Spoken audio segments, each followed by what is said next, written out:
Здравейте на всички и добре дошли отново в моят YouTube канал. Днес видеото предполагам, че ще бъде интересно за повечето хора от вас, защото смятам, че почти всеки се е сблъсквал с тази тема, за която ще говорим, а именно килограмите. Ако за първи път попадате на моят YouTube канал, приятно ми е да се запознаем. Яница се казвам. Преди да започна с същината на видеото, искам да напомня на абсолютно всеки да се абонира за каналът ми, да хареса видеото, да коментира, да споделя с приятели, ако разбира се това, което правя, ви харесва. Също така не забравяйте, че долу в описанието винаги стоят моите социални мрежи, а именно Инстаграма и ТикТокът ми. И разбира се, всякаква полезна информация, която мога да ви дам през цялото видео, ще се намира долу. Днес ще ви разкажа историята ми, преди това ще ви покажа кафенцето ми, ще го разбъркаме заедно. Едно лате макиато с вкус на карамел. Готови ли сте?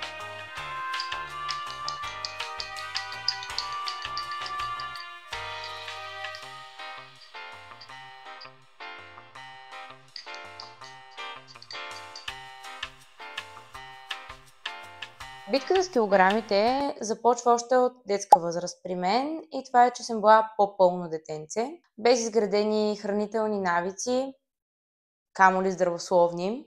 И както разбирате, страдам от малка.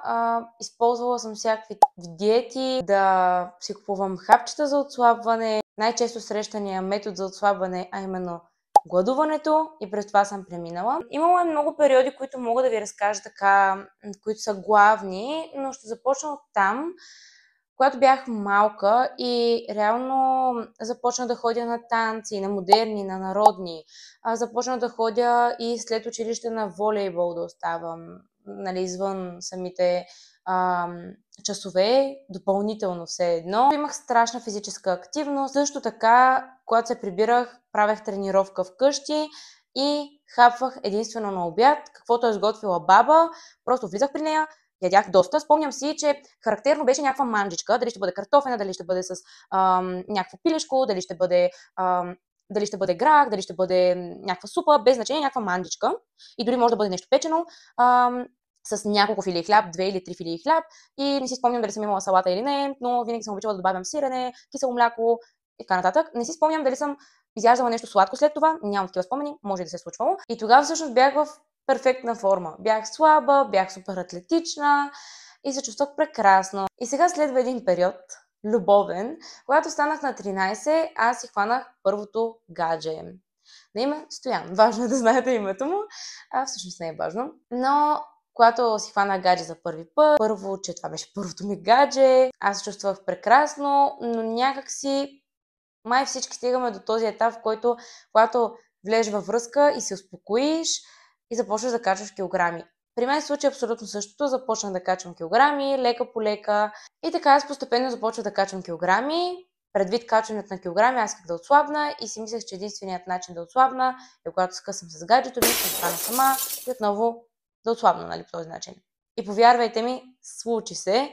Скъсах с гаджето ми без причина и аз директно отслабвах. Обаче следствие на това, аз все пак имах чувство към този човек и исках отново да се съберем. Ставахме отново гаджета, аз отново напълнявах, после отново късахме, за да мога отново да отслабна. И се получаваше. До един момент, в който вече се побърках от това отслабване, качване, но преди това има също много важен етап, много важен период. И това е COVID. Когато дойде COVID и когато ни затвориха, аз слабнах страшно много, защото тогава разбрах какво са калориите. Най-лошият ми ден в живота. Разбрах какво са калориите и аз страшно много се оплаших, защото знаех, че трябва да ям под 1200 калории, но аз исках да ям още по-малко, за да мога да отслабна още по-бързо. И примерно аз изследвах. Разбира колко калории е хляба, разбира колко калории е салама, разбира колко калории е домата и всякакви други неща, нали, хранителни продукти. И си спомням, че тогава бях втора смяна, онлайн, разбира се, на училище, втора смяна и ставах много късно, защото и си лягах много късно. Примерно аз ако съм почвала в 1:30 училище, аз в 12 съм ставала, писала съм си някакви домашни, ако имам, 1:30 започвам училище и мисля, че към 3 се падаше голямото ни междучасие. Тогава отивах в кухнята, мама тогава се беше заребила много да готви домашен хляб и си режех по една филийка хляб или по две, с крема сирене ги намазвах, слагах домат отгоре и сиренце, примерно. И това ми беше храната за целия ден.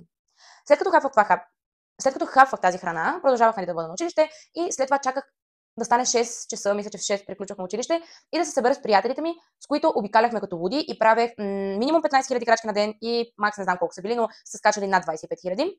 Може да си представите колко малко храна съм яла и колко много съм се движила. Не съм правила някакви тренировки вкъщи, но тези крачки, които съм правила, не знам как съм ги правила, но ми беше супер приятно. Просто излезах с приятели и не ги усещах въобще. След това, с всеки изминал ден, аз режех по-малка филийка хляб, по-малко домат, по-малко крема сирене и по-малко обикновено сирене. Слагах на сандвича си. Докато не стигнах до период, в който първо, че тежах 61-2 кг, аз съм висока 1,70 м. Тялото ми изглеждаше прекрасно, но същевременно нямах енергия, не се чувствах добре. Тогава ходех и на народни танци, което ми помагаше страшно много за фигурата ми. Не си спомням дали съм била във връзка или не, но след това почна да качвам килограми и отново скъсах с гаджето ми. След осъзнаване, че много ми липсва, че го обичам и че не искам килограмите да бъдат фактор в връзката ми, осъзнавах, че пораствам и искам нашите взаимоотношения да са такива, каквито са, да са хубави, а не благодаря на килограмите аз да се влияя. И всъщност ние се събрахме.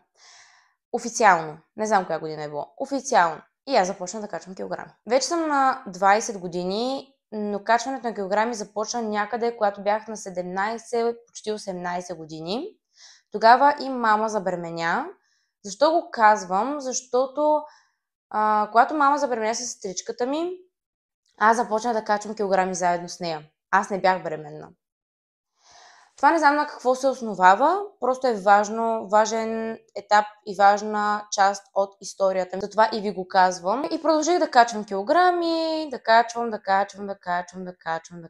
да се въртя в един омагьосен кръг, в който се опитвам да отслабна, не отслабвам, отчаивам се и още килограми качвам. И така само качвах. През това цялото време съм пробвала Herbalife, LR шейковете, Oriflame шейковете, всякакви шейкове, които не ми разрешават проблем. Те са много хубави. В смисъл, шейковете, ако сте в добра връзка с храната, те ще ви повлияят много добре, защото ви спестяват време и така нататък. Имат полезни свойства, но при мен не беше това проблема. И това щеше само да замаскира проблема и да го направи даже още по-голям. И това се случваше. Няма да изпадам в подробности, но съм изпадала в страшни депресии заради килограмите, докато преди няколко месеца не реших, че аз ще разнищя този проблем до последния детайл и ще започна да живея живота си както искам да го живея. Защо го казвам това? Защото още от малка мечтата ми е един ден аз да имам едно здраво, хубаво, голямо семейство, но за да се случи това нещо, аз трябва да сваля тези килограми, за да се чувствам добре, за да мога да забременея, за да имам здраво дете, здрави деца и като цяло да се чувствам добре, защото освен, че външно ще изглеждам добре, а аз така или иначе работя в социалните мрежи и това нещо за мен е важно и като жена е важно, нали, от суета, но някакси повече ме крепи това, че искам един ден да родя едно здраво бебе, а този ден все повече и повече се приближава. И аз също така искам все повече и повече да свалям килограми, да изчиствам този проблем ментално и сега ще започна от деня, в който реших, че ще променя това нещо. Тогава бях 90 кг, точно така, на 1,70 м, 90 кг са много. Някакси през това цялото време аз не осъзнавах колко килограма съм, не виждах тялото ми, колко зле изглеждащо е станало, защото просто тогава се учих и да се обичам. И толкова добре се научих да се обичам, че се забравих. Опитах се реално да започна промяната с видеа в инстаграмът ми, да започна някаква поредица, но осъзнах, че не е чак толкова лесно и се минаха 3-4 месеца, в които страшно много се лутах, страшно много неща се опитвах да правя, нали, мисъл различни неща за отслабване и в крайна сметка качих още килограми и станах 92 кг. Докато не седнах и си казах, аз не мога да продължавам по този начин. Трябва ми помощ. Това беше хубавото нещо, което си казах, защото си казах, аз ще се обърна към специалист. И истината е, че преди няколко години аз се бях опитала да работя с този специалист, именно личен треньор. Сега ще ви кажа с коя мадама работя. Но наистина преди няколко години се опитвах да работя с нея, но някакси явно не бях готова. Не слушах съветите, не осъзнавах това, което правя общо взето. И явно ми е трябвало време. Свързах се с Яница Гаврилова. Ще ви оставя нейният инстаграм долу в описанието, за да може да разгледате профила и като цяло дейността, с която се занимава. Защо обаче се обърнах точно към нея? Защото 100% сте виждали в социалните мрежи е пълно с всякакви треньори, коучове, нутриционисти и така нататък. Единствената причина, поради която аз свързах с нея, е, че нашите виждания за отслабването, за храненето, за спорта са сходни. И това ме спечели. Сега, разбира се, ще ви разкажа какво имам предвид. Първо, аз се припознах в нейната история, личната история, личната й трансформация. След това и много ми хареса като човек. Видях колко е земна, видях колко реалистично гледа на нещата, видях, че не е в крайностите, а в баланса и всъщност тя ми каза, че при мен ще слушат бавно нещата. Това беше нещо, което ме спечели, защото аз вече след толкова многобройни опити да се справя сама, да чуя от някой: ще бъда до теб, ще се справим заедно и ще го направим малко по малко, стъпка по стъпка. Защото се бях изморила от бързите резултати и от бързото след това качване на килограми. Благодаря ви за гледането. Надявам се това видео да ви е било полезно, интересно и да сте останали с позитивни емоции. Харесайте видеото, споделете го с приятели, може да се абонирате за каналът ми, ако ви харесват видеята ми. Последвайте ме в социалните мрежи, Instagram, TikTok, долу в описанието ще бъдат всички линкове и също така към профила на Яница Гаврилова ще бъде линкът долу в описанието. Просто искам да ви изпратя една позитивна енергия и да ви кажа, че съм по-добре, защото първата седмица мина и нямам търпение да ви разкажа. Чао за сега!